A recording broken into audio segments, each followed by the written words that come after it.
Jason Robertson currently is second among all USA forwards this season in points, in goals, in assists, and all these statistics. Nowhere to be found.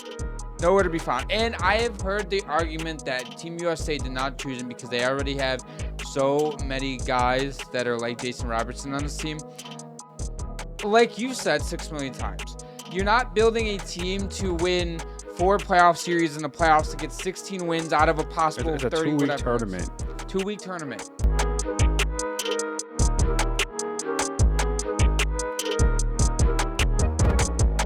Welcome to another episode of the Checking From Behind podcast. We're recording this on Friday.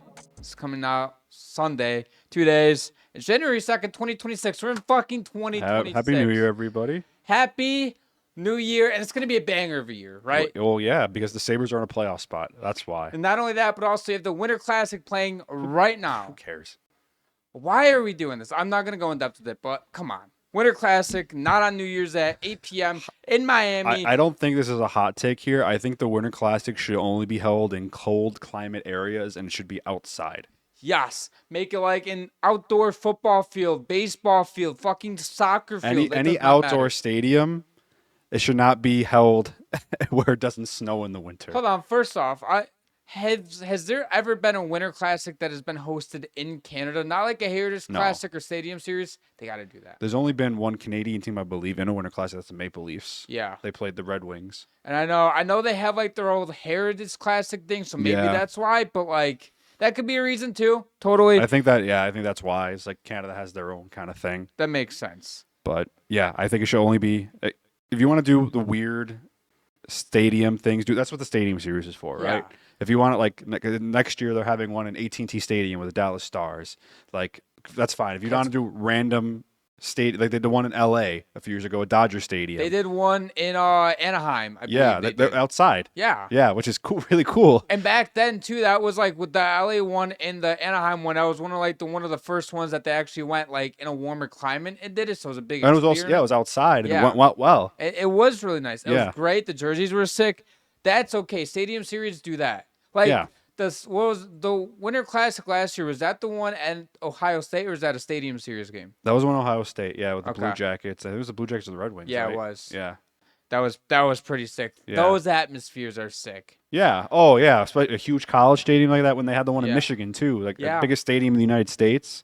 Over 100,000 people there. That's what the Winter Classic is about. I also miss the ones in like Fenway Park. Have one in Yankee Stadium, like something. You know? Yeah, that'd be sick. I mean, have they announced where the next year's Winter Classic is going to be yet? I don't think so yet. Usually they announce it like during this Winter Classic. Yeah, because I remember during the Blue Jackets and Red Wings game at Ohio State, Gary Bettman did it like right before the game. I think. Yeah, usually he has like a press conference where they ask him questions about shit, and then he usually reveals like upcoming news for like events. Yeah. So I don't know if they hadn't announced it yet. I'm gonna look that up real quick. Go for it. I mean, puck drop I think just literally happened now because it's 8:09 p.m. and it was 8 o'clock Eastern was scheduled time. We all know the fucking NHL. They still haven't revealed it. Okay. I'm intrigued though to see where the next one's gonna be. They're gonna want to do something different though. And also going back to the Florida Panthers playing the Winter Classic on January 2nd. I do understand kind of because you had 3 college football playoff games yesterday too on New Year's Day. And I understand not wanting to compete with to me, the Winter Classic's more about the experience in the stadium because, watching on TV, it's cool for about a few minutes. Like, oh, they're playing outside. That's cool. But then unless it's like it's snowing or something, it's just another game on TV. It's more about the experience in the stadium. Like the first 5 to 7 years, it was really cool. And nostalgia purposes, absolutely, because I was like in middle school and just starting high school. Well, I went to the first Winter Classic. That was really cool. It was a snow game in Buffalo. I guarantee you they're gonna have one in Buffalo again in a couple of years in the new Bills Stadium. Are you going? Oh yeah, of course. Fucking going. Yeah. It's going to be probably the 20th anniversary Winter Classic. Book it now. Penguins Sabres, January 1st, 2028. It'll be even better. Sidney Crosby's last season going out with the band. I mean, I think he'll still be playing in 2028. Well, I think he'll still be playing like the next 3-4 years, but still. Yeah. I'm just saying it'd be sick. All right. So we also had some big news that happened over the week and today. We have Olympic men's hockey teams roster reveals. We have USA, we have Team Canada, Team Sweden, and Team Finland most notably. So we end up giving our Team USA and Team Canada predictions. However, though, we're going to go over Team USA, Team Canada, Team Sweden, and Team Finland. Most notably, obviously, USA and Canada, because we have a ton to say about those biggest roster snubs, surprises. We have all of it here. Most of the players to me aren't really a shock. There's a couple that, specifically on Team USA, I'm looking at like, what are we doing here, buddy? But you want to start with Team USA or Team Canada? Let's start with Team Canada since Okay. they did it first. Okay. All right. So I'll announce the forwards here if you want to do defensemen. Sure. Okay, cool. For the forwards, Team Canada will be icing Macklin Celebrini, Anthony Cirelli, Sidney Crosby, Brandon Hagel, Bo Horvat, Nathan McKinnon, Brad Marchand, Mitch Marner, Connor McDavid, Braden Point, Sam Reinhart, Mark Stone, Nick Suzuki, and Tom Wilson. Sorry, I'm trying to pull it up. It's You're not, good. I just had it. Do you want me to go over to defense? No, hold on. Okay. Okay, there we go. For some reason, it was at the bottom of the list. So the defense for Team Canada is exactly the same as it was at the Four Nations face-off. Drew Doughty, Thomas Harley, Cale Makar, Josh Morrissey, Colton Parenko, Travis Sanheim, Shea Theodore, and Devon Taves. All right, and then goaltenders, Jordan Binnington, Darcy Kemper, Logan Thompson. You want to know what I find interesting is that you were 3 for 3 for goaltenders with Canada, and I was 3 for 3 with Team USA. Either way. So, my overall thoughts. A, where the fuck is Mark Scheifele?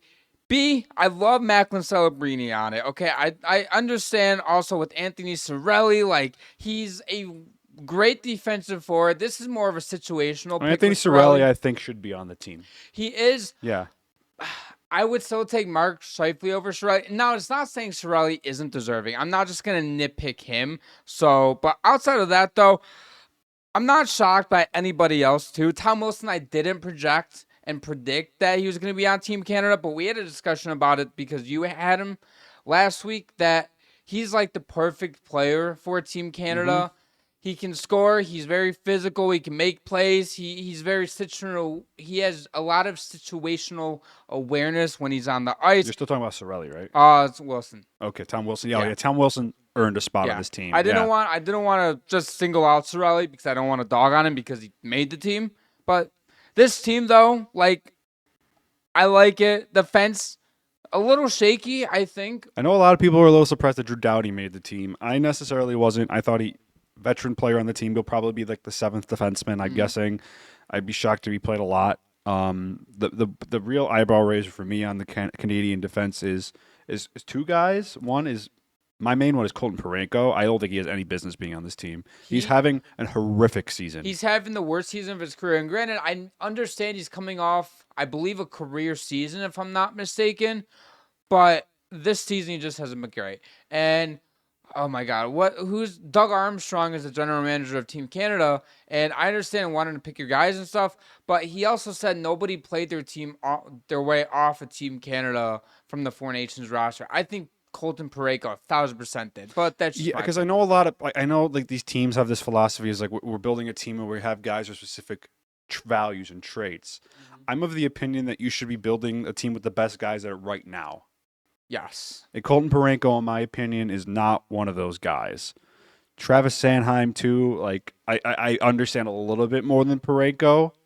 I mean, I think I had him on my predictions, but I was still a little bit surprised. But Colton Parenko, I do not think has any business being on this team. I'm with you. I honestly would have rather had Schaefer on the team instead of him. Me too. At least it would have been more exciting. Yeah, that's true. I had Aaron Ekblad, Dobson, and Schaefer. I'd rather have Bouchard than Parenko. Honestly, yeah. And Bouchard's just he's a better version of Parenko. Obviously much better. But like Parenko's on his game, he's much better defensively, but he has not been on his game this year. I get the Blues aren't a great team, but with the season he's having, I just don't think he earned his spot. So if we're looking at this roster, because I think top heavy, like you have Cale Makar, Josh Morrissey, Shea Theodore, and Devon Taves, elite, and even Harley too. That's an elite top 5 defenseman, right? Who do you throw in as your 6th defenseman? Do you go 1, 2, 3, 4? Yeah, like you go Sanheim, Parenko, Doughty, like I don't know who they Taves. make of their sixth defenseman. Obviously, I think they're going to keep Cale Makar and Devon Taves together as a pair. They've been playing together for years. Yeah. There's no reason to break that up. And probably second pair will be like Shea Theodore, probably Thomas Harley or Josh Morrissey. Yeah, I have no idea who that sixth defenseman would be. I'm sure they're going to rotate them out to see who plays the best. I'm sure because they're going to have the preliminary games, the exhibition Who are the games. groups? Do they? Yeah, they released the groups and stuff. Just want to see them. Because I don't think USA and Canada are in the same group. No, I don't think so. So Group A is Canada, Switzerland, Czechia, and France. Group B is Finland, Sweden, Slovakia, and Italy. Good for Italy. Yeah. Don't think they'll win a game, but good for them. Good for them. Group C is United States, Germany, Latvia, and Denmark. So I think the U.S. shouldn't have too big of an issue winning their group. Germany, I think, is going to be better than people think. They're going to have Draisaitl, JJ Peterka, Timmy Stu, Tim Stützle, Moritz Seider, who's having an amazing season. And they also have there's a German goaltender that is actually solid that in the NHL. Totally forgot his name, but they'll have him as well. I know that's so. Germany's starting to get some more NHL players. They're starting to rise up, but a little bit of talent. And I think USA and Canada, they'll easily win their division. I think Finland and Sweden are in the same group, right? Well, that's gonna be a bloodbath. That I think. is. Whoever wins between those two end up. I think winning. Sweden's the better team out of the two of them. I agree. And then, what's Group D? There's no Group D. Okay, so like Group A, B, C. Yeah. Okay. Only 12 teams make the Olympics. Okay. So there you have it. Team Canada's overall makeup of the roster, I think they're very top heavy too. Like we've discussed this time and time again. Like it's like you have Sidney Crosby, McKinnon, Connor McDavid, great, right? I wonder if defensive depth is going to get to them, and I don't necessarily love their goaltending. I know Logan Thompson has been one of the best goaltenders since getting traded from Vegas to Washington, and then Jordan Binnington, who whenever the play and the games matter, he shows steps up in big his game. moments, yeah. And people also need to understand that are clowning them for picking Binnington over some other goaltenders. I think this is not the St. Louis Blues. I think Binnington's play in the Four Nations last year kind of locked his spot on this team. He won them that game. Unless he was like posting like barely above 800 save percentage and he was like horrifically bad, there was no way he wasn't going to be on this team.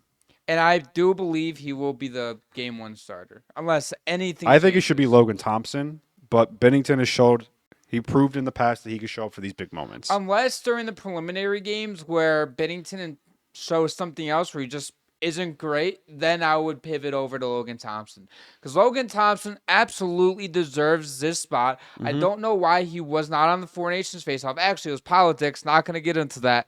And his play this year, you couldn't deny him. No, you couldn't. He is right now the betting favorite to win the Vezina Trophy. Yeah, he's been amazing this year. And Darcy Kemper, well-deserved spot as well. I know he's kind of, been up and down this season, but last season he was a Vezina finalist, right? Oh, he had an amazing season. Should have been I don't believe he was on Four Nations, correct? No, it was Aiden Hill, Binnington, and Montembeau, I believe. Yeah, Montembeau's been horrible. Yeah, he played himself off the roster, that's for sure.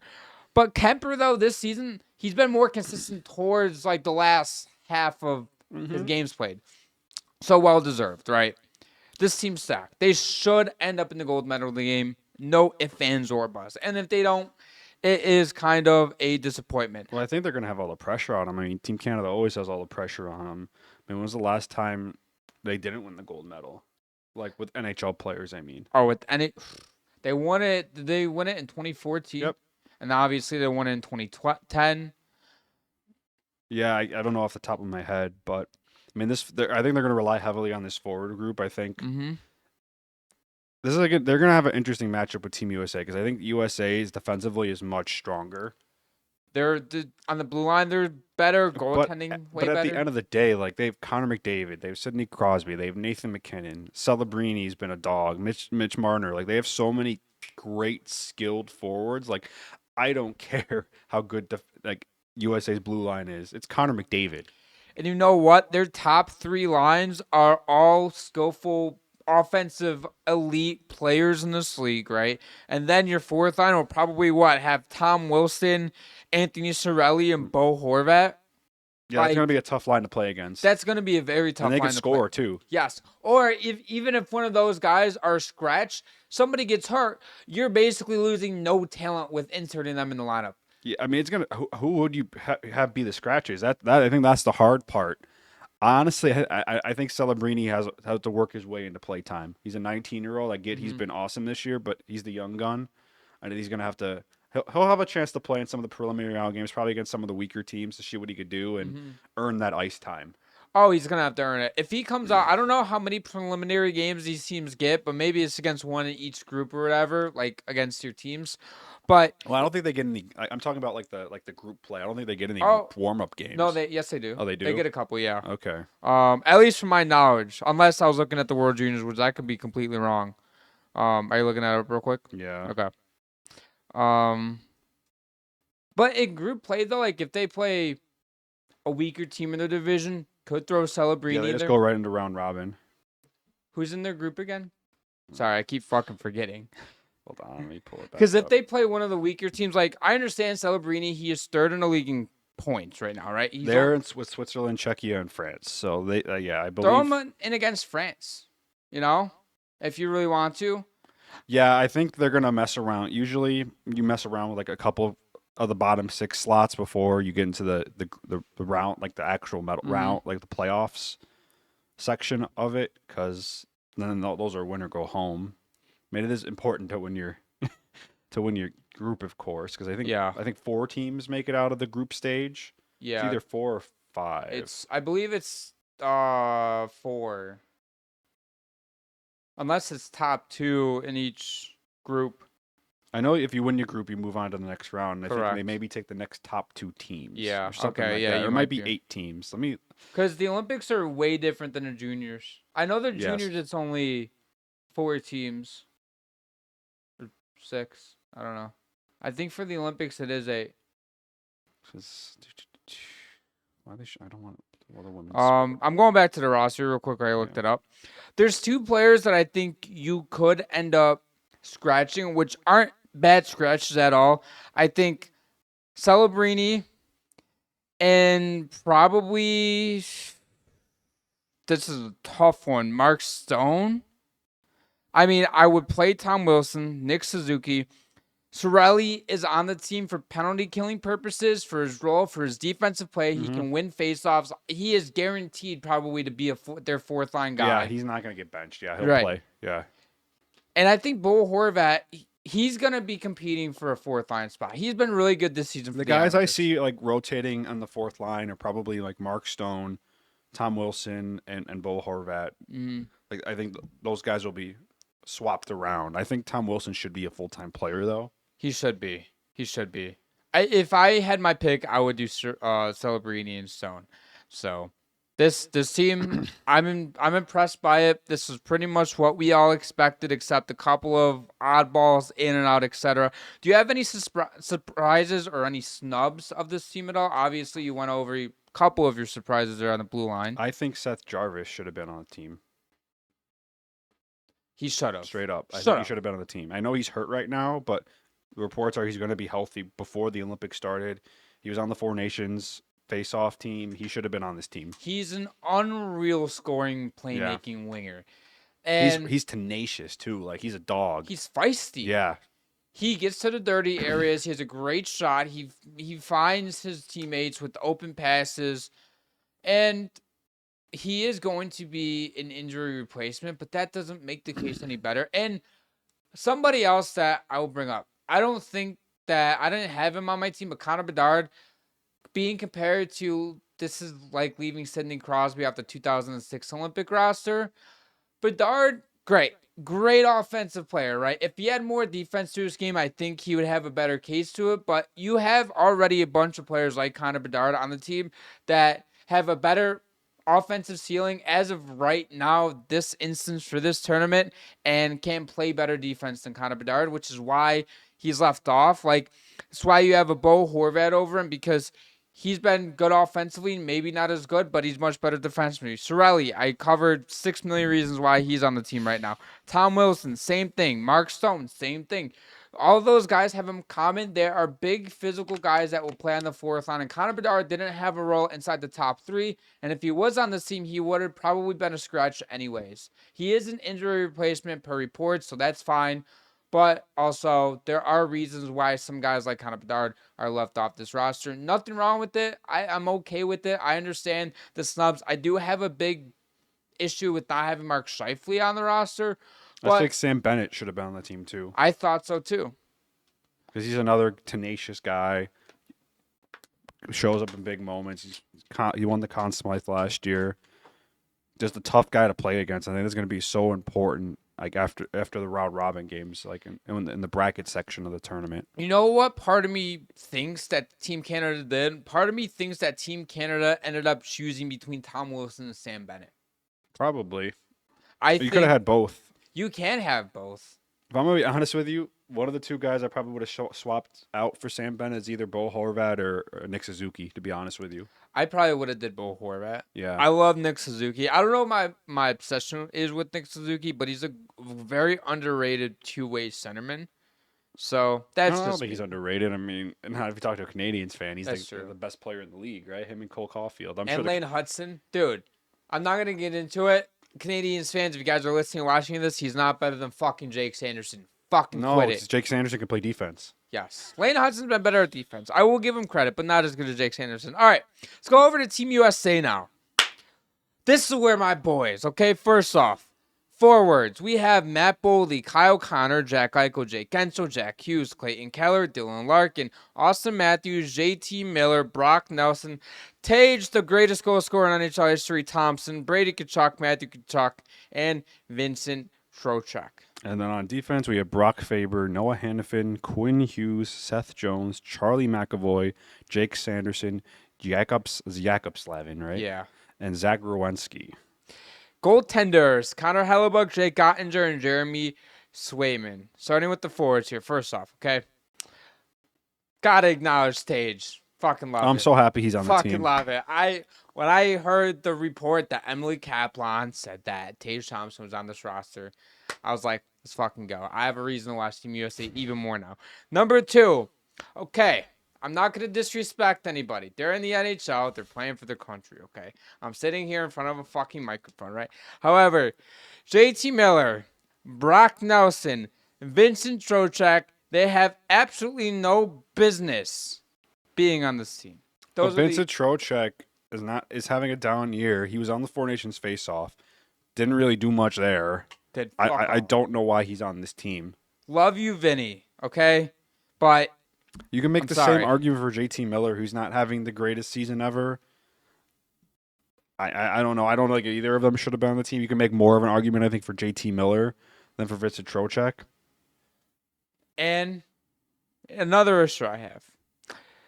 Jason Robertson currently is second among all USA forwards this season in points, in goals, in assists, and all these statistics. Nowhere to be found. Nowhere to be found. And I have heard the argument that Team USA did not choose him because they already have so many guys that are like Jason Robertson on this team. Like you said 6 million times, you're not building a team to win 4 playoff series in the playoffs to get 16 wins out of a possible 30 whatever. It's a 2-week tournament. 2-week tournament. You play 3 round robin games, and then you play 1 elimination game, going all the way to the medal games. Like, that's it. So I think this team, though, has more depth than Team Canada. But yes, I think their center depth is they can play more of a 2-way game. So like Jack Eichel, all-world center. Same thing with Austin Matthews. Dylan Larkin's having a great season. Jack Hughes is probably not going to play center on this team. He's probably going to play wing. Mm-hmm. You got the Tkachuk brothers. Like, this is going to be a team that's going to be tough to play against physically, and they can score. And you know what?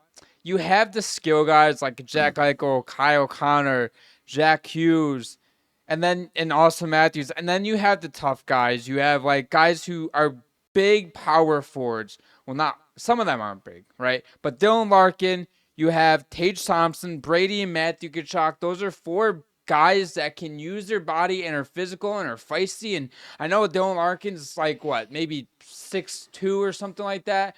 But he plays like he's 6'6", 230 pounds. Matthew Tkachuk, Brady Tkachuk, you guys fucking know about them. Tage Thompson has learned to use his body and is more physical now. Dude, his game against Dallas, I wonder if he got the call before that game because he did. He won the Sabres that game. He was they played a great team game, but if you watch the highlights, like there was this one goal that Josh Doan scored where they just dominated the puck behind that. He just kept shoving the guy off, held it off with one stick. They made a great pass to the slot of Doan, had an easy goal. Doan had easy. It was a great shot. It was a great shot. But still, Tage did all the work, and Doan just got to his spot and shot. And then I believe he had 2 more goals after that. Yes. The Tage had a Hattie, I believe. No, he had 2 goals. He had 2 goals. 2 goals and an assist. I was playing Madden, my guy. Yeah. Guys. I mean, that second goal, though, was disgusting. Yeah. Right down the gut of the ice. Anyways, Team USA, top heavy. They're not as top heavy as Team Canada. But I think they're more well-balanced. They're way more well-balanced. Their defense, I think, is better. And their goaltending, obviously, they clearly have the best goaltending in the tournament. I mean, Hellebuck's been a little shaky. The Jets situation is not great right now. I want to talk a little bit about Team USA's defense because I think this is their biggest advantage over every team in this tournament. Is just the defensive depth and kind of like the magnitude of riches that they have because you have got like dynamic two-way guys like Quinn Hughes who could do everything. He looks like he's reawakened since he got to Minnesota. So I feel like a lot of people are talking about how much better Seth Jones has been since he got to Florida. He looks like his old self again. That went from his prime days in Columbus. Jack Rowensky's also like top 3 defenseman in the league right now, in my opinion. I think the only ones that are better than him are Cale Makar and Quinn Hughes. Correct. I mean, I think Rowensky's second in points right now behind Cale Makar. It's pretty damn close. I love the blue line. I love the pick of Noah Hannafin. I know I didn't have him on it, which is absurd. My question is, who are the 2 guys that don't play? This is tough because Brock Faber has had a awakening since being on Quinn Hughes' pair since they acquired Quinn Hughes. I think they keep them together. I agree. They have been dominant together. Like we're talking like expected goals for percentage of like 70% every single game together. It's ridiculous. Because to me, there's at least 4 guys that you look at and say, "Oh, there's no way they're not playing every game." That's Brock Faber, Quinn Hughes, because I think they're going to be glued together.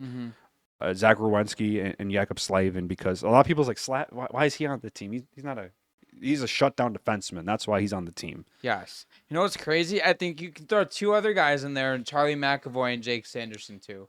Yeah, I don't know who the rotation guys are going to be. It's going to be that's what's so crazy about the Olympics is like who do you bench? I think you can play right now. You can make an argument for all 8 of those defensemen to truly be a full-time player in the Olympics right now. Yeah, but who do you bench though? Like honest question. If you were the coach of Team USA, you're writing up your lineup for Game 1 of the Olympics. Who's on the scratch sheet? Seth Jones and Noah Hannafin. I agree. I love. You know what? You can make an argument for favor, but then again, I like what you're saying with keeping him with Quinn Hughes and riding what's hot right now. And if it's not working out, they have a bad first game together, and it's like because the Olympics are totally different. I get that. It's like every game's like Game 7 in the Stanley Cup final. Like it's so intense, especially once you get to like the elimination games. So might be able to take the heat. Might not have as much space as they're used to having together in the NHL. Maybe at that point, if a guy like Noah Hannafin or Seth Jones is scratched, maybe you throw him in for Brock Faber. I think this tournament's going to be extremely physical. It's going to be very because this ice is going to be a little bit smaller than the NHL rink. I think this is why Team USA is kind of built to thrive because they have so many like 2-way power forwards with so much skill that they'll just be able to beat you up. They will shut you down and then go in and they can.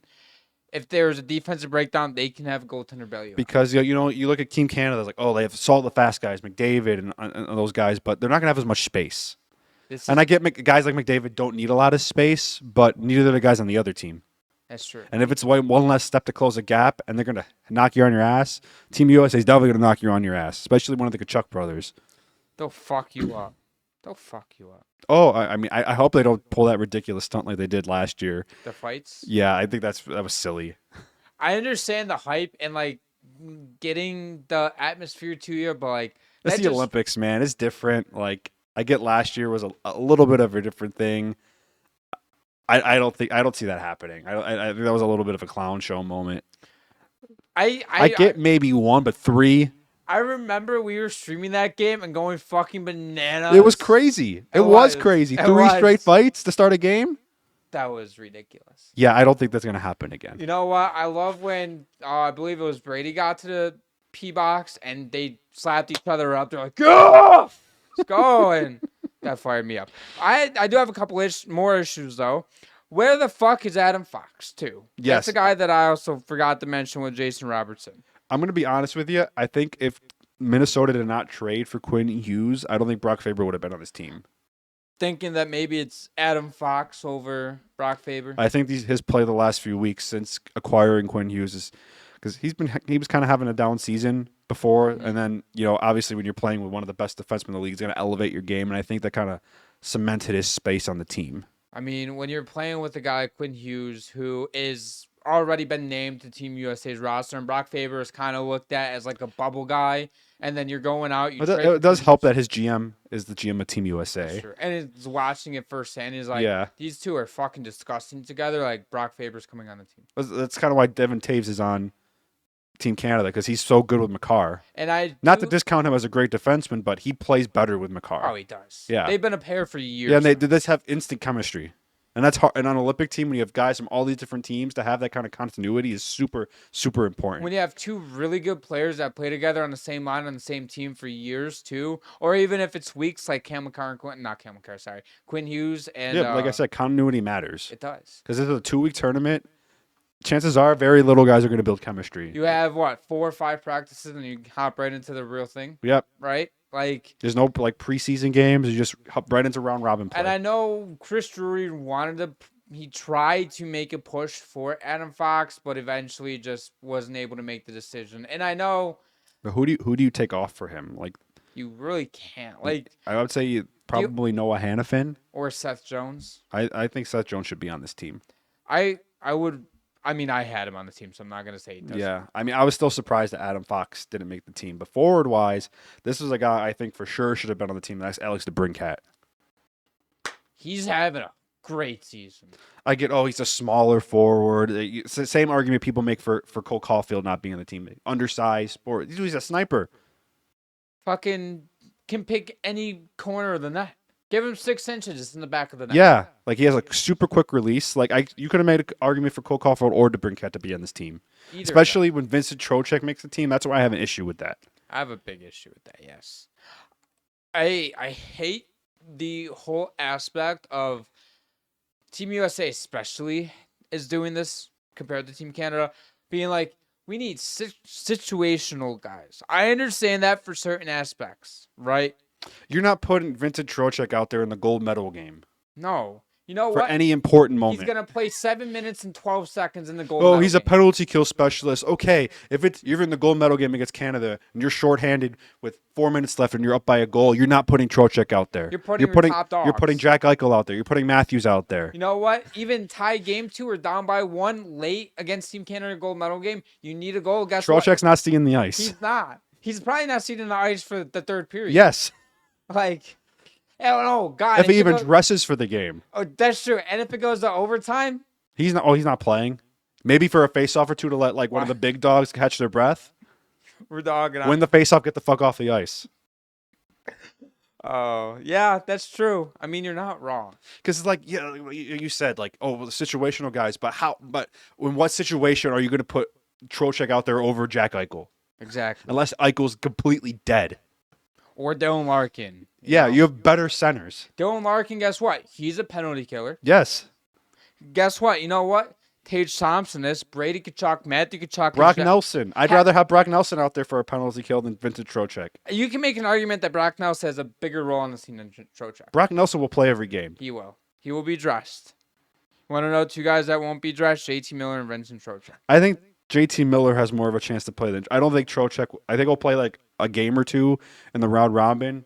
Elimination games, I don't see him playing. You're choosing between Trocheck, Miller, and Brock Nelson between the last 2 spots on this.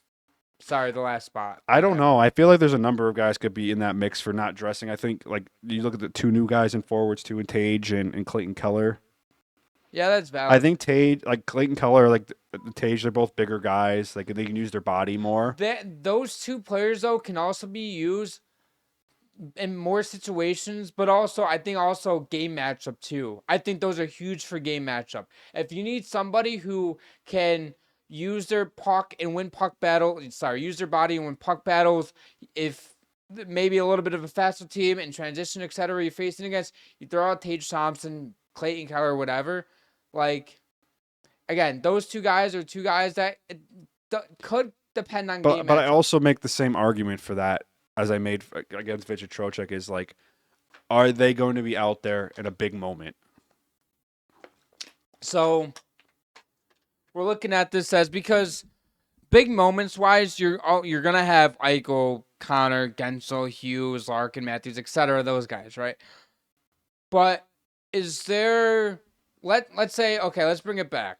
Let's say those guys are going to go off for the big moment, right? If those guys are gassed and need like 30 seconds off, a minute off, whatever, are you going to throw Tage Thompson out there to replace? I see Tage and Clayton Keller fitting and probably sliding into the third line on this team. I think those two will play together. Yeah.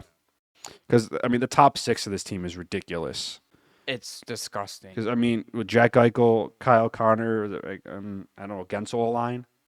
Yeah. And who do you throw on a wing? Who are Matthews wingers? And does Larkin play wing or does he play center? I think you have to throw Larkin at center. I know he was a fourth line center for Four Nations and he thrived, but he also played really well. And I think he deserves more than just fourth line. You can also put him out there on the power play. You can put all these guys out on the power play except for Vincent Trocheck. Throw him in front of the net. Well, you're gonna have both the Kachuk brothers there too. I completely forgot because Matthew hasn't played at all this year. Mm-hmm.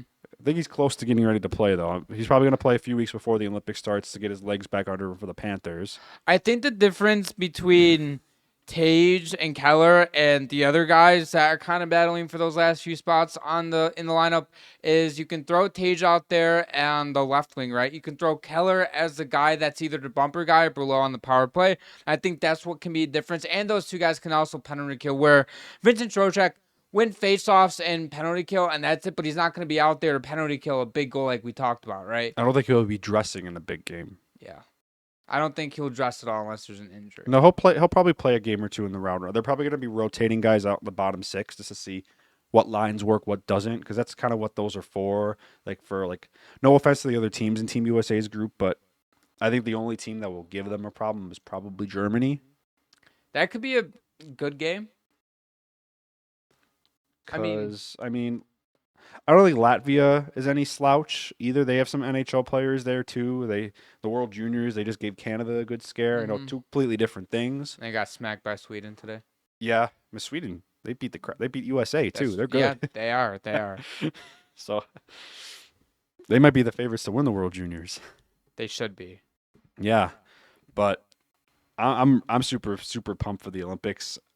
Pending how much the jerseys cost, I will probably be getting a Tage Thompson Team USA jersey unless it's like $400. Speaking of, okay, I didn't buy one, but Fanatics I have a big issue with.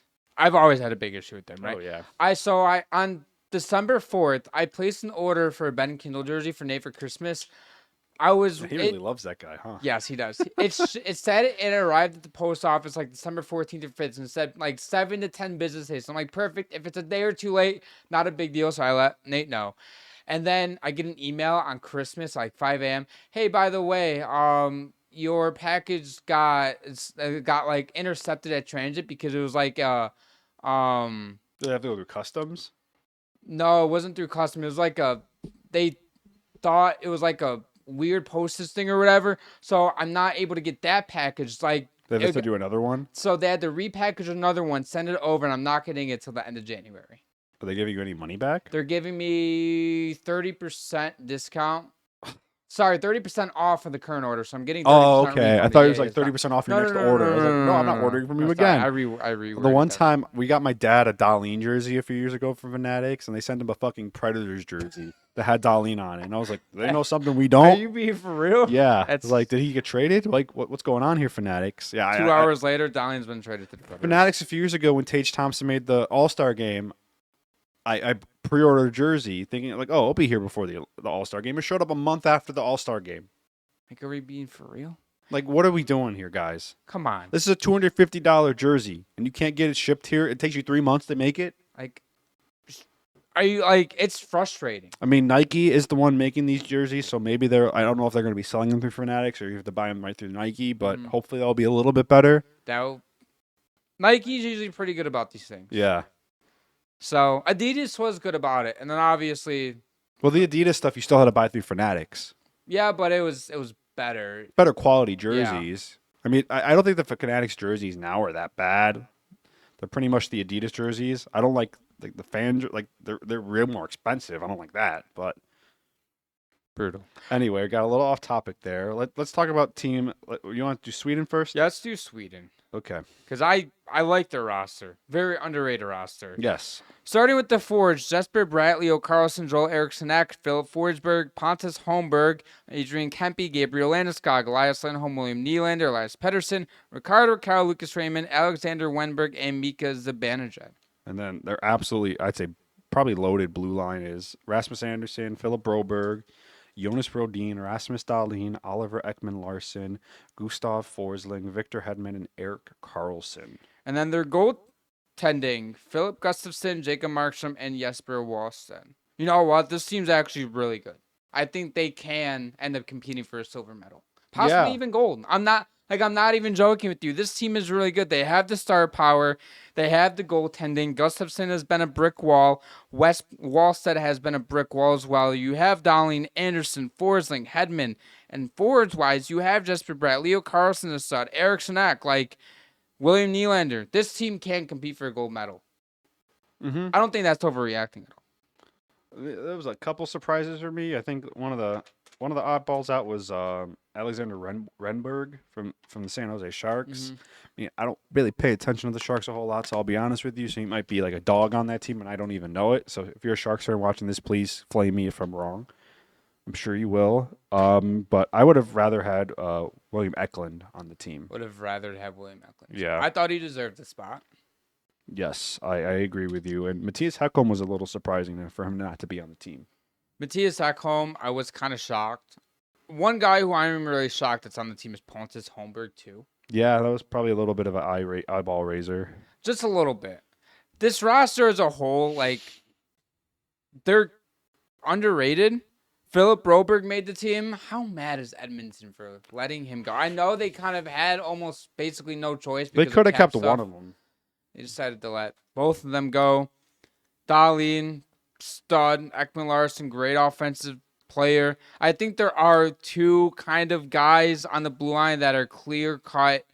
You're sitting out Brodin, and I think Broberg are those two guys. I mean, their top four is pretty great. Dahlin, Forsling, Hedman, and Karlsson. That's disgusting. And then you have Anderson as a fifth guy.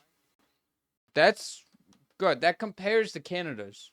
Oh, yeah. And I think goaltending, is a lot better than people give them credit to. Because they both, the Wild's goaltenders, who have both been outstanding. The Gustafsson and Wallstedt. I think Gustafsson is the starter for this team. I do. I was about to ask you that. Who do you start? I'd start Gustafsson. I think Gustafsson's the starter, and I honestly think Wallstedt's the backup. I agree. Markstrom hasn't had a great season. Yes. On a Devils team that's kind of been in the Eastern Conference pack most of the year, Wallstedt, he should get Calder votes this season. If he plays enough games, of course, that is as a goaltender. And Philip Gustafsson, he's a stud. He's broken out this season. Truly broken out. Consistency has been an issue for this guy his entire career, his first few seasons, and he comes in this season and he is a stud, and he should be the starting goaltender. So this team's not going to have struggle scoring top heavy. I think the only issue you run into with this team is if you get inconsistent goaltending and if you get them being too top I think heavy. the weaker spot in this team is probably their forward group. I think it is a little bit weaker. I think they'd have a tough time matching USA or Canada. That's the issue that they're going to run into. They can end up winning a 2-1 or 3-1 game, but if you end up getting in a track meet with either of those two teams, I think Sweden's flat out losing it. Yeah. That's just my thing with it. But this team should end up getting at least a bronze medal, and I would be shocked if they don't. I mean, to be honest with you, the four favorite teams to have any chance in the middle obviously are going to be USA, Canada, Finland, and Sweden. Yep. So, I think those are the four teams people are mostly going to be talking about for having a real shot at winning the tournament. I mean, compared to the other teams, to be honest, I don't think Czechia is going to be that bad. I don't think Slovakia is going to be that bad. Germany, I don't think it's going to be that bad. The only teams I'm giving you're not winning this at all, like France and Italy, like, and probably Denmark. Like, no offense, guys, but At least Denmark's good enough to be in the Olympics every single especially time. Italy and France, like, good for them. I think there's a couple French players in the NHL. Are there any There's Italian 2. players in the NHL? One. Who? I have no idea. Okay. But I'm gonna look that up. Team Italy hockey. That's funny. Well, I want to know what's worse: Team France's and Italy's roster or their jerseys. Did you see both of their jerseys? No. It's brutal. Okay, so the one guy that they have on their team that even has an NHL contract is Damien Clara. He's 20 years old. He was a second-round pick in the 2023 draft, and he's played one NHL game. There you go. He qualifies as an NHL player, guys. Oh no, sorry, he has one AHL game. Oh, he qualifies as a professional hockey player, guys. Yeah, France has they have Pierre Edmond Bellemare and Alexander Texier. That's a squad right there, let me tell you. Texier is not a bad player. No, he's not. I don't think it's not a good sign if he's your headlining player on your Olympic team. But you know what? Like we've talked about Team Sweden, if they get production from like William Nylander, Elias Pettersson, Lucas Raymond, Jesper Bratt, Leo Carlson, Eriksson Ek, Philip Forsberg, etc., like I think their top 3 forward lines can do some damage. The one issue, like we've talked about, that we haven't talked about, is I do think that they do lack that top heaviness that Team Canada and Team USA have. Now, you do have the stars, like I just mentioned out. But you don't have like a Connor McDavid or a Crosby or a Jack Eichel. Or you don't have that like bona fide superstar that can take over a game. I'd say they're probably the best player in this forward group is William Nylander. I agree with that. He's been kind of up and down lately. I know he's like having some injury issues, but I think he's the best forward on this team. I'm still really ecstatic if I was a Sweden fan about. I think if they want any chance, their defense and their goaltending is going to carry them. It's going to win them games. Yes. Maybe not in their round robin games, but once you get into like the quarterfinals and the medal games and stuff, you're going to have to rely on really playing defensively and getting that big goal and timely goal. Yep. Let's go over to Team Finland here. You have forwards Sebastian Aho, Joel Armia, Mikhail Granlund, Eric Haula, Rope Hintz, Kaapo Kakko, Oliver Kapanen. Is Kakko still hurt? I have no idea, honestly. Joel Kiviranta, Arturi Lehkonen, Anton Lundell, Eetu Luostarinen, Mikko Rantanen, Teuvo Teravainen, Eli Tolvanen. Yeah. And their defensive group is why is it in Sweden again? Sorry. No, you're good. Take your time. Defenseman Miro Heiskanen, Henri Jokiharju, Mikko Lehtinen, only non-NHL player on this roster. Esa Lindell, Oli Mata, Nicolas Mantipalo, Nico Mikola, and Rasmus Stalainen. I think I did a good job on the names. You did a pretty good job. I'm not gonna lie. Goaltenders: UC Saros, Kevin Lankinen, and Ukko-Pekka Luukkonen. Ookie Pookie. Luke. UPL. All right. My initial thoughts looking at this roster. Lord have mercy on this fucking defense outside of Miro Heiskanen and Esa Lindell. Forwards, pretty solid. They're going to be missing Barkov. But that's where Aho, Rope Hintz, and Mikko Rantanen and Lundell are really going to have to kind of carry this group. They can't afford any injuries during this tournament or else they're even more fucked. Yeah, I'm not sure how I feel about this roster. I'm not a big fan of their defensive core. I think out of the 4 teams we've highlighted, I think they have the weakest D-core. Goaltending as well. Like, I think Saros is probably the starter for them. I would go Saros as the 1, Luukkonen as a backup, and Lankinen as a third. And this is not recency bias, but Saros and Luukkonen are pretty much having the same stats this season, except Saros has a better track record, so I'd start him.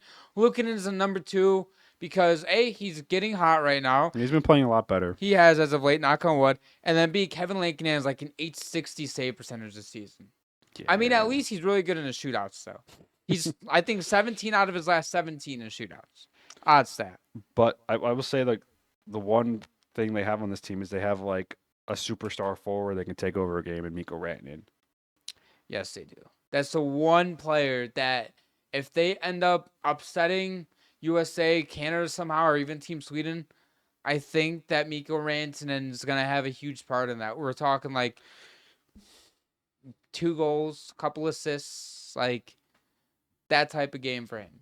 And then he won't show up the rest of the tournament because that's how he is. So I think losing Barkov, though, was such a big deal to this team. if they had Barkov, they would look so much better. Oh, yeah. The injury stuff with Barkov, they're going to miss him a ton. But he skated today. Not in equipment, but he was on the ice for the team picture. I love that. I mean, that's kind of wild to be skating already. I love that. He didn't do anything hard. He was just coasting, but still, to be able to have that much strength in your knee to be able to skate again. Right. So maybe he's back end of the year sooner Maybe than he's people back thought. by the Olympics. Fucking, I'm just kidding. There's no I'm way just he's kidding. back by the Just kidding. Olympics. I mean, who knows? Maybe he is back by the end of the year. But I think out of the 4 teams we highlighted, I think this is the weakest group. I think their forward group isn't. Once you get past like the first few guys, their bottom 6 is questionable. Their defense is questionable, but they play with a lot of pride. They're going to be tough to play against, and I don't think they're going to be an easy out. Isn't Finland? I remember in the 4 Nations where their roster was not great. Didn't they lose every game? I don't know actually. I thought they won a couple. Maybe I'm wrong. Well, they definitely lost. I think they came in last. Oh, they won a game in overtime. They beat Sweden in overtime. I remember that game. I believe that was the first game that they played. That was an upset. Yes, I remember that. Everybody that cost Sweden a spot, because if the Sweden would have won that game, they would have played USA in the gold medal, in the championship game. Look at that. Canada would have never won the championship. And fuck it, we're here. Anyways, yeah, Finland, they're going to be probably competing for a bronze medal. Although, like you said, Germany's going to be tough. Latvia, they're not going to be a pushover, right? Like, I'll never forget. I think it was the 2014 Olympics. I was watching it was like a game at like 10 in the morning because they were in Russia that year. It was Latvia playing Canada, and I think Canada ended up winning that game like 2-1 or something. Insane game. The goalie for Latvia, probably the best performance I've ever seen a goalie in my life. 50+ shots against in that game. I want to pull up the stat sheet for that game because I think it was more than that. Like 60? Are we talking shots? Yeah. I think it might have been close to 70. So their goaltender, 57 saves. 55 saves on 57 shots. They lost 2-1. Shea Weber scored the game-winning goal on like a 100-mile-per-hour slap shot. And like the third, was it? Yes, on a power play. That's insane. Goaltender's elite right there. Yes, Kristers Guzlevis. I wonder if he's on the Latvia teams this year. Probably not. I don't think he plays anymore. I don't know. Yeah, who knows? Let me look him up. He was like a draft pick. I think it was in the NHL? Yeah, but really? I think he only played a few games. Oh. Well, some teams could use him right now. Yes, he's playing. He's playing in Germany right now. Yeah, he played a few games. He played mostly AHL games. He played 2 NHL games. 3, sorry. How'd it look? Well, 2016-17, he came up in relief. He played 12 minutes at 3 saves. Elite. He has not started. Or he started 1 game and he won 1 game. Oh, elite goaltender right there. And 947 save percentage. Why didn't you get more chances? Because they had Ben Bishop and then they had Vasilevsky. That's why. Yeah. That makes sense then. Yeah. That makes sense then. Man. Probably coming up for injury. Yeah, I know you played great. And I know we could definitely trade you to a team that might need you in the future. But you know what? Fuck you. I mean, he had some good years at the AHL. Oh, that's cool. Better than what most people could say. That's cool. But yeah, that game was insane. And that's what the Olympics are all about, man. Is stuff like that. Because you gotta understand, like, there's so much pride on the line, especially for like one of these like not favored countries, and you're going against like Canada or USA. Like, you want to prove yourself against them because those are the big dogs. And if you beat Team Canada or Team USA, people are going to take you seriously. Like, imagine Team Germany or even Czechia or like those teams that are just right on the cusp of potentially being solid teams. They go out and they beat one of those top 3 teams. Then even if it's a scare, like they win like lose in overtime or something, like, oh wow, like that's a tough team to play against. You know what? How about Italia playing in front of their home fans? Like, what if they squeak out with a win? You never know. You fucking never know. I'd be surprised if Italy won a game. No offense, Italy. I doubt we have any Italians watching, but if you are that one guy in Italy that watches our podcast, we appreciate you.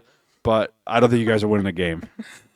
That would be hilarious. I'm excited to do our entire full breakdown. Dude, I'm so excited for the Olympics, man. It's been so long. Like, it's been 10 years. It's been 12 years since the last time we had NHL players at the Olympics. It's a completely different game than the Stanley Cup playoffs. There's national pride on the line. You win a gold medal. You're a hometown hero in your country for the rest of your life. Like, again, imagine Italia wins the gold. Oh, that would be the greatest story of all time. Greatest sports story of all time. That would be greater than the Miracle on Ice. You would have to go through probably both USA and Canada. If they beat USA, Canada, Sweden, and Finland, best team ever made. They would have to make a documentary. They would make a movie about that team. Yes, they would. And it would be the it'd sell out everywhere. I'd see it. I'd be pissed when I see them beat USA. It was like, what the hell the fuck did a bunch of Italians beat the best players in the world? They'd probably fucking put it on Netflix, though, to be honest. No, I can see like ESPN going all out, making like a 30 for 30 about them. I have a question for you, and my old heads are probably gonna fucking hate this because the greatest hockey moment in NHL history. Sorry, Olympic history. Excuse me. The Miracle on Ice, of course. So in hockey history, right? Would Italia winning this be greater than that? Yes. That's true. At least USA had, competent players. I mean, I don't know really. It was a bunch of college kids playing the greatest team ever made. And in the Olympics. The Soviet Union, they would literally have those players play hockey basically 20 hours a day. Oh yeah, you were given a job, and your job was to play hockey. You played hockey. Yep, you did, and you became the best in the world at it. No, they were the best in the world for a long time. Yeah, no, realistically speaking, I think the Miracle on Ice will always be one of the greatest sports stories of all time. It is. I would love to fantasize about Italia winning it this year, but they're not going to. So Miracle on Ice will say as that. Yes, the Miracle on Ice, I think, is the greatest moment in sports. It is. And if you say otherwise, go fuck yourself. Well, especially given the stakes. It was the middle of the Cold War. Tensions have never been higher between the United States and the Soviet Union. They were in our country. They were in Lake Placid, New York. There was so much tension. They almost didn't even come to the tournament. The Soviet Union. Really? Why? Yeah, because they hated America. Oh, that's valid. And they decided they were going to go and embarrass the Americans. And they did not. Nope. Didn't they end up? They had an exhibition game against them and killed. Oh, they got US. murdered. Yeah, murdered. Speaking of murdering, the Soviet Union after that game, some of them killed themselves. I never heard that, but I'm not gonna go in depth with it, but that's some lore for you guys to dive into. You guys can go in the comments. There's probably somebody already in comments that mentioned that. This episode is brought to you by DraftKings Sportsbook. The jaw-dropping moments that make hockey. You know the ones, the overtime snipes, the impossible saves, the hits that shake the boards. And now you can experience them all in a whole new way with DraftKings Sportsbook, an official sports betting partner of the NHL. And now, DraftKings Sportsbook is now live in Missouri. That means you can get in on the action right alongside the rest of us. And new customers can bet just $5, and if your bet wins, you'll score $200 in bonus bets instantly. That's right, turn a single shot into a full-on highlight reel of bonus bets. Download the DraftKings Sportsbook app and use code THPN. That's code THPN to turn $5 into $200 in bonus bets if your bet wins. In partnership with DraftKings, the crown is yours. Gambling problem? Call 1-800-GAMBLER. In New York, call 877-8-HOPE-NY or text HOPE-NY. That is 467-3669. In Connecticut, help is available for gambling problems. Call 888-789-7777 or visit ccpg.org. Please play responsibly. On behalf of Boot Hill Casino and Resort, Kansas, fees may apply in Illinois. Must be the age of 21 years or older. Age and eligibility vary by jurisdiction. Void in Ontario. Bonus bets expire 7 days after assurance. See sportsbook.draftkings.com/promos for details. NFL Sunday ticket offer for new subscribers only. Auto renews until canceled. Digital games and commercial use excluded. Restrictions apply. Additional terms at youtube.com/go/NFL Sunday ticket/terms. Limited time offer. All right, quick time out before we get back to the action. This episode is brought to you by W Energy. Listen, hockey Dubby's fast, and whether you're breaking down plays, yelling shoot from the couch, or just getting in a workout, you've got to stay sharp. That's where Dubby comes in. Clean energy with zero sugar, no crash, no artificial flavors or dyes. Just 150 milligrams of caffeine per serving, about 2 cups of coffee's worth to keep you locked in and ready to go. Personally, I use Dubby before the gym, on the ice, and even when prepping content for the pod. If you need that extra spark, whether you're grinding through work, lifting, or lacing up the skates, Dubby's got you covered. Head over to Dubby.gg and use code CFB Pod for 10% off your order. That's Dubby.gg, code CFB Pod for 10% off your order. Fuel up, stay locked in, and let's get back to the episode. So, did you want to leave it off at that or talk about the Sabres about to break Let's talk franchise about the fucking records? Sabres. The Sabres have won 10 straight games, and we have talked about the Sabres for the past 4 episodes, but who gives a fuck when they're a wagon? The hottest team in the league. Colorado Avalanche too? Nah, the Buffalo The fucking Avalanche are on a Sabres. 9-game winning streak. The Sabres are on a 10-game winning And streak. they have a chance tomorrow night, as of this recording. We will know by the time this releases on Sunday if they get to 11 games or not. They can break a franchise record. The only other times they have had 10-game winning streaks are 1984, 2006 when they started the season 10-0, and then 2018. Then they proceeded right after that 2018 10-game winning streak to get 25 wins the rest of the season from December 1st until April 15th. That was bad. That was bad. I remember when we won that 10th game. I was on the phone with my friends when Jeff Skinner scored. I vividly remember this. Jeff Skinner scored the overtime winner. Everyone was going crazy. I was like, dude, we're going to make the playoffs. Because after we won that game, we were first place in the NHL. I remember that. I was sitting on my couch when that happened. And I immediately, right after like the game and stuff, I went to the standings. I just wanted to look at it. I still have a screenshot on my phone. Yes. The last time the Sabres have been in first place in the NHL. You wanted to hear something crazy right now? So, the standings at the moment, the Sabres currently, I believe, as of right now, The they still wild stay card in the too. playoff spot, right? 46 points. They have 2 games in hand on Washington. If you go by points percentage, they are the first wild card spot, but obviously that's not how it works right now. I mean, they've played 3 less games than the Red Wings, and they're only 6 points back. Okay, the Sabres are also 11th in the league, and they are barely in a playoff spot right now. They would be first in the Pacific Dude, Division. the East versus we could talk about the East versus West all day. Yeah. Like, if the Sabres were in the Pacific Division, they'd be in first place. Yep. It's crazy to think about, too. And the Sabres, there's a lot of things going right. A couple of things. A, you have to start with the goaltending and the team playing as a team there. Something that stuck out to me is what Alex Tuck said. And he said, I believe it was Alex Tuck. Maybe it was some other podcast. I don't know how the fuck I could get that wrong. I'm sorry. Either way, though, something was mentioned about this team. They're not playing to score goals. They're playing to win hockey games. And I think that is the biggest reason on why they're winning games right now. Well, a lot of people are comparing this to like the 10-game winning streak they had in 2018, and I like to argue I think this is much different than It's that. much better. During that 2018 win streak, they had Carter Hutton playing elite hockey, which I don't think he'd Somehow. had ever done in his career to that point. Mhm. No offense, Carter Hutton. And they were winning every game by like an overtime or a shootout. I think I think during that 10-game win streak, I think they had 1 or 2 wins in regulation. They had one, and I believe it was a game against the Flyers where they won by 2 goals, and one of them was an empty netter. Yeah. So it was close, too. And this game, like the game that really stood out to me was a game against Dallas. I watched that game on New Year's Eve. Like he scored on 15 seconds of the game, bad bounce in front of the net, leave a guy wide open for a rebound. It is what it is. Yeah. You're down 15. You're down 1-0, 15 seconds of the game. It's so easy to say, well, shit. I guess it stops at 9, but no, they dominated the Stars for the rest of the game. I believe the shots after that, after the first period, they had like 26 shots to their 11 or something like that. Like, they went toe-to-toe against the second best team in the league. And they Dominated them in their house. And you know what? The teams that they needed to beat, the Pats and the Senators, are gaining ground on. They have beaten the Islanders, the Devils, the Senators, and the Bruins. On top of it, you have Impressive wins, too. you've had a statement win against Dallas. You play a Blues team that I believe they took a 2-1 lead, and they kind of were all over the Sabres for the first. After the second period, the Sabres took over the game. Yeah. The only reason that the Sabres should have won by more goals, but Joel Hofer stood on his head. He played a great game against them. The Sabres almost blew. They had that crazy play behind the net with Alex Lyon, who he ended up getting hurt on. Yes. Or He's like, going to be missing some time. hopefully Olympian Ukko-Pekka Luukkonen can hold down the fort until Lyon gets back. Goaltending, 18 goals against in 10 games has been a story too. But they've been playing good defense. Like Matthias Samuelsson, what the fuck?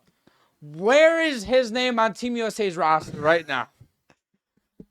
But seriously, like I was watching the game against the Blues. We were down 2-1. I believe this was the tying goal, or it was either the tying goal or the goal we scored to take the lead, where Samuelsson forced a turnover in the defensive zone, carried the puck out, broke it out into a 3-on-2, made a great pass across the slot, and I was like, what the fuck? I've never seen you play like this before. Yeah, I believe that was a tying goal. Yeah, it was. Yeah, I think he passed it to Tuck. And Tuck wired it. It was a great shot by Tuck, but that was all Samuelsson who drove that play and created the odd man rush. That's the difference with this team. Like, now. that's what Dahlin does, not Samuelsson. This is also, I think Samuelson's a huge X factor for this team. Oh, right yeah. now. Byram has been playing amazing, like too. Byram, Samuelsson, and Norris, 3 guys right now that are making a huge Noah difference. Ostland's been awesome. Fucking great. He's never playing an AHL game again. No, he's not. The 4th line is dominating, like, second lines on other teams.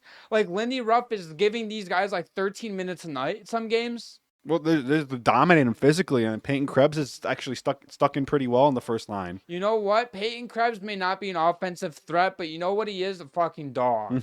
And he works well on that first line. It's great. Zach Benson, you know what? He found a scoring touch during this winning streak. He entered it with 0 goals. I think he has 4 in the 10 games. Josh Stone, dog. Tage Thompson, I still kind of have an issue with some of his inconsistencies, but 90% Dude, but he of the time took he's over so that good. game versus the Stars. He said, give me that shit. No, he did. He's like, I'm an Olympian. Get the fuck out of here. Yeah, he did. The entire team. So good. Yeah, I'm way more optimistic about this team than I was during the 2018 run because I think they're playing much more sustainable hockey. I think the goaltending will eventually come back down to earth. I know Luukkonen and Lyon are playing super well right now, but I think the team's finally started to have confidence in their play. I think Lindy's letting them roll. They're having fun. And it's wild to see because 2 weeks ago, if you would have told me the Sabres would be in a playoff spot, be 21-14-4 before this win streak, they had 11 wins. They were 11-14-4 in the last place in the league. 26 points. And you know what? After they lost that game against Calgary 7-4, I was like, the season's over. Yeah, they went 0-2 to start a huge road trip. 0-3. 0-3, Yeah, and then they won the next 3, and then they haven't lost a game since they fired Kevin Adams. You know what? The narrative that they sucked on the road, it continued to start it. It was like, okay, you have 3 decent wins. What else can you do for us? They beat Philly, a team that they were chasing. The Islanders, the Devils, Senators, Brewers. 5 games in a row. Teams that you were chasing, and you beat them pretty much single-handedly. The only game, really, that I felt like they were not the better team was that Ottawa Senators I agree with you. Yeah, I think the goaltending. I think Lyon played that game, Lyon right? did. Yeah, he kind of stood on his head. Yeah. And But Ottawa's not a bad team either. Like, it's wild looking at the Eastern Conference. Like, oh, they beat Ottawa. Or they're like one of the worst teams in the conference, dude. They're 3 points behind the Sabres. They're 19-15-1. Every team in the Eastern Conference has a winning record. And honestly, the Senators would be up there in the Atlantic Division if their goaltender wasn't fucking dog shit. I mean, I thought it's like Olmec's going through some personal stuff right now, which might be he's going to be out until further notice. Who knows? All the best to him. Hope everything's okay. But they play the Blue Jackets tomorrow, and that's not a gimme. It's not like they're playing like the worst team in the Western Conference. They got 40 points right now. Yeah, they're 17-16-6. They're right in it too. Like every team was in 6 points of a playoff spot. I've never seen this before. We're in the new year, and every team in the conference still has you can make a legitimate argument for them to make the playoffs. You know what? We could see this by the Olympic break where every single team's still like this. And you know what is even more infuriating, right? The Sabres have won 10 straight games, right? They've barely making up ground on the Panthers. They're 6-3-1 in their last 10. The only team in the East that has really struggled in their last 4 teams, the Bruins, Rangers, Blue Jackets, and Capitals. Every other team's 500 or better. I think Pittsburgh's going to start to slip down a little bit. They've been making some moves. They're very streaky, though. Yeah, but they're starting to make some moves to the future. They made a couple trades lately. I think Dubas is doing a good job acquiring talent and picks. I expect them to kind of settle back down. I think the Rangers, I don't think are a playoff team. No. I don't think the Bruins are either. No. Toronto's been playing a lot better. New Jersey's been very up and down. Jack Hughes is back, so maybe he'll find his game. Mm-hmm. Ottawa, I still think if Ottawa was getting like average goaltending, they'd be comfortably in a playoff spot, I believe. They would be up there with Montreal, Tampa Bay. Yeah, I agree with you. Yeah. And by the way, Tampa Bay has won 6 games. But going back to Buffalo, this is very impressive. And like you said, it's more sustainable hockey. And I said this in the Discord group chat with me, you, and Chris, that the first time the Sabres lose again, I'm going to be like, this season's fucking over because I'm not used to it. Yeah, well, they're not going to win. They can't win every game You're for right. the rest It's of the like that year. in the East, so with every team, like you lose one game in regulation, it's like you feel like you're fucked, but you're really not. Well, because all these conference games are so important now because the standings are so tight. Mhm.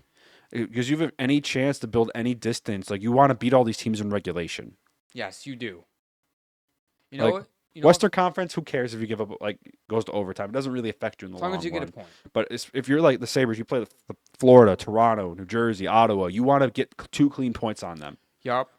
The Like, teams above them, too, Montreal, Detroit, and Tampa. Because, like I said, the Sabres, if they win 3 more games, they're at 42 games with the Red Wings. They have the same amount of points. and you know what? That is true. You know what? They play the Canadians 3 times in January. You have to Huge games. You got to win 2 of them. You have to get 4 out of 6 possible points. Yep. You have to. If you want a chance to even sniff the 3rd spot in the Atlantic, in my opinion. Mm-hmm. You play the Islanders. You play the Maple Leafs twice, but no, once. Excuse me, not twice. You play the Flyers. You play the Like, these are all games that you're going to have to be competitive. Again, I'm not expecting them to win every game, right? They could end up getting goalied against Igor Shesterkin in a week. Who knows? When they play on Thursday night. They tend to get goalied against him. Yes. I mean, Shesterkin's a stud. But that's besides the point. They have a ton of games here in January they can make up on these teams. They pretty much play a game almost every other day from the 6th up until the 31st of January. They have multiple back-to-backs in the middle of the week. They don't have a weekend back-to-back at all. So, like, it's going to be tough. Well, they got a big homestand coming up, too, because call me crazy. So the next 3 games are Columbus, Vancouver, and New York. I think those are winnable games. Go 2-1. And then you have a 5-game homestand. Can you imagine what that building's going to be like next Saturday in Anaheim if they come in winning 13 straight? I'll fucking be there, baby, if that happens. That'll be sick. Yeah, you're going to the game on Tuesday, right? No, I'm going to it on Saturday. I already bought the ticket. Oh, for the Anaheim game? Yeah. Yeah, Chris is going to the Canucks game. Imagine they win Columbus. The Canucks game is going to be electric. Mm-hmm.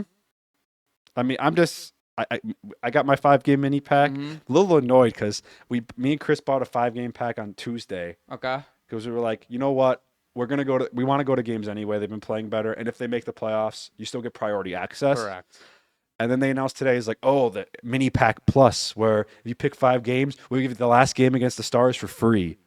So you get a 6-game free, and we're like, what the fuck? That's So I emailed the Sabres, like, dude, I literally just ordered this. Like, can you just like throw me a bone and give me another game? Like, because we picked the Dallas game as one of our games. yeah. It's like, could we just pick like another game? So hopefully they'll be understand. It's like, because it was 2 days beforehand. Right. Like, come on. It's like when you buy something and then you see it immediately on sale the next day. You're like for real? Like when you're talking to the same rep that you have. Yeah. Like if I'm a rep, I'm like, hey, listen, like you can wait 2 days and get this 6 game for free. Like, would you rather do it? And obviously, it's gonna be yeah. Well, we didn't buy it through the rep. We bought it through like the Sabres Okay, website. Okay. But I don't think he would have said anything either. I mean, I'd assume you probably can't if it's not. I mean, announced I had season ticket holder for season tickets for 3 years. Like, Mhm. I think I somewhat have a relationship with this guy, so Yeah. hopefully he'll throw me a bone and say, yeah, sure, we can just set it up. What game would you like to go to as an extra one? Because we technically already bought the tickets for the Dallas game. Yeah, that's true. But you come into this, right? You win 2 out of 3 games, the next 3 games, right? Like you mentioned. Dude, if you have this 5-game homestand, by the way, they have the second highest home winning percentage or the highest home winning percentage in the entire calendar year of 2025, right? Mhm. They're up there neck and neck with Colorado. They're second this season, only behind Colorado in home winning percentage. You go out and you win 4 out of 5 games. Now, I'm not going to say win all 5 because I'm realistic. I'm like, if you can win 4 out of 5, I'm fucking happy in that homestand. No, they're not losing a game the rest of the year. What are you talking about? You're right. My bad. But then you go out and you play another 5 games right away on the road. Some tough games too. Carolina, Montreal, and Islanders are going to be tough there. And Predators have been playing better. So, I mean, this is the first time since probably the end of the season of 22-23 where I'm legitimately excited about this team. Like what they're going to do this season. Not the future, this season. I think, like I said, you can make an argument for any team in the Eastern Conference to make the playoffs. There's only a few teams where I'm willing. Like I don't think the Rangers are a playoff team. No, they're not. The only way I think they make the playoffs is if Shesterkin plays like a Vezina caliber goalie. I know he can. He has won the Vezina before, but he would have to be lights out the rest of the season for them to make the playoffs. Yes, I wholeheartedly agree with that. Well, let's check the score of the Winter Class. Oh, they're winning 2-0 against the Panthers right now.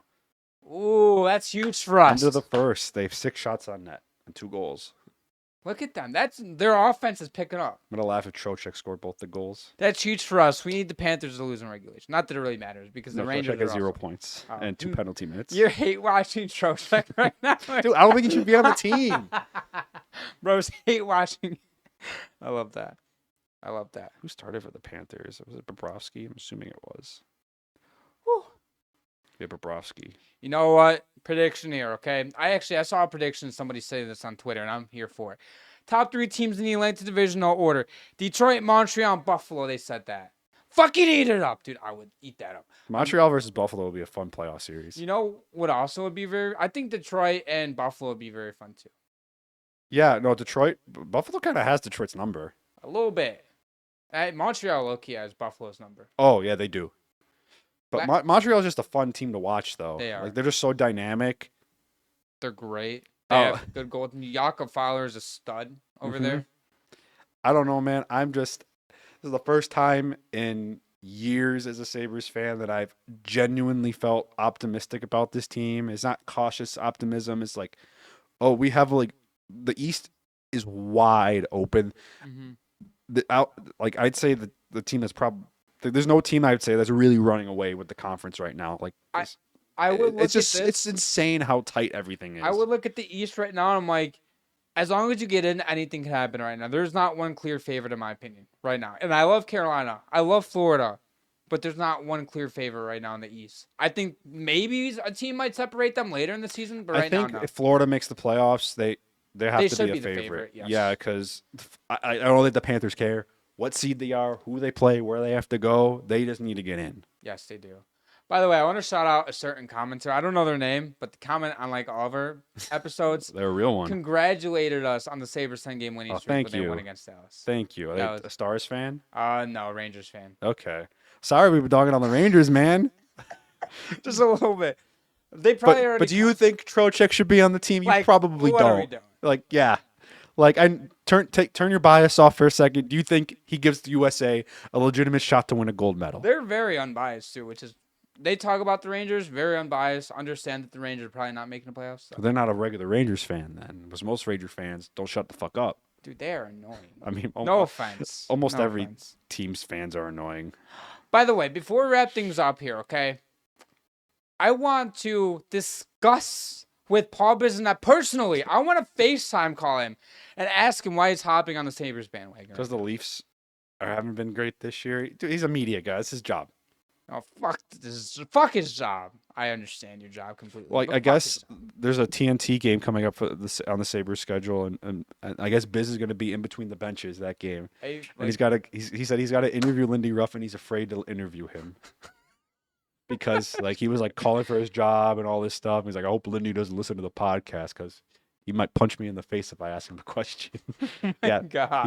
He's gonna be in between the benches on January 14th against the Flyers. I think why do we always get these primetime games against the fucking Flyers? I don't know. It feels like it's either the Flyers or the Red Wings. Yes, it is always. I don't know. Maybe they get good ratings or something. I'm not sure. I don't know. We get to hear John Bucci-Gross just ride. Oh my god! Oh my god! That was unbearable. It was very unbearable. I don't know if it's just off topic for a second. NFL, the last few games, I've had to turn the TV audio off. It is bad. When we were playing the Bills with the Patriots playing a few weeks ago, I turned the audio off. I muted my TV. Every second it was Drake May. And at one point, the commentator's like, oh, he goes by Drake made May. And I'm like, dude, shut the fuck up. I'm so thankful I was at the Bills game on Sunday against the Eagles because I heard Tom Brady was unbearable on TV. Dude, he was dogging on the Bills the entire game. Yeah. He's a hater, man. Dude, he is. He was pointing out every single little mistake. And every time the Bills did something good, he would go quiet. Jalen Hurts had 8 passing yards in the second half. That's a great quarterback right there. Great game manager. Yes. I don't know. He did enough to win the game. I don't know if it's just me, but Bucci-Gross was awful. He was. He's usually not that bad, though. He's never been great. He's oh, that's a goal-saving save. Isn't every save a goal-saving save? I love Bucci, Okay, I didn't like him at first. I will admit, I thought it was kind of rough, but I'm still not a fan of ESPN's broadcast. Would you rather have ESPN or TNT? Give me the ESPN intermission guys and the TNT game broadcast. I'm the exact opposite. I love the TNT panel. Love it. Dude, I fucking love it, dude. it's usually Wayne Gretzky, who's not even talking about the game. He's talking about some story about the Oilers in the 80s. That's true. And you got Biz going like hopping on every bandwagon. The only guy that like actually gives like two guys, Anson Carter and Lundqvist. Like I like watching Lundqvist on there, like break down goalies. Like that's cool. Lundqvist is cool. I like him. But like I like the ESPN intermission much better with Messier. I think they do much better job. I do like Messier. I don't. Him and PK Subban are good together. PK Subban's great. He's a great media personality. But I think TNT does a much better job with the in-game broadcast. I like their in-game broadcast. ESPN, I'm still not a fan. ESPN's solid. I don't think it's the worst. It could be worse. They have too many inconsistencies. Like their best team is not bad, but like the ESPN Plus guys suck. Yeah. Yeah, I don't know. I choose not to watch ESPN Plus games usually because the commentators are bad. Unless it's the Sabres game. Let's be real. You probably turn off the. I mean, I didn't watch that game when they were playing the Flyers. Probably shouldn't have won that game, to be honest with you. Yeah, I saw people online talking about how bad Bucci was, and yeah, it was really bad. It was not the Mazikras. It wouldn't have minded as much if he was also doing it to like Tage Thompson. He talked about Tage Thompson next to Zegras and like a side by side, like right before the didn't game. Bucci call that game where we played the Ducks and he had that crazy lacrosse, like the pass? He might have. I think Bucci called that game. I think that was an ESPN game. I have no idea. I was at the game, so no goal, high stick. Yeah. So that's a little media personality stuff. That's going to end it for today's episode. If you guys enjoy all of our content, all of our socials are down below, as well as the subscribe button. Follow us on Apple and Spotify. Subscribe on YouTube. New episodes every single Sunday and Thursday at 7 p.m. Eastern. We'll see you guys in our next episode.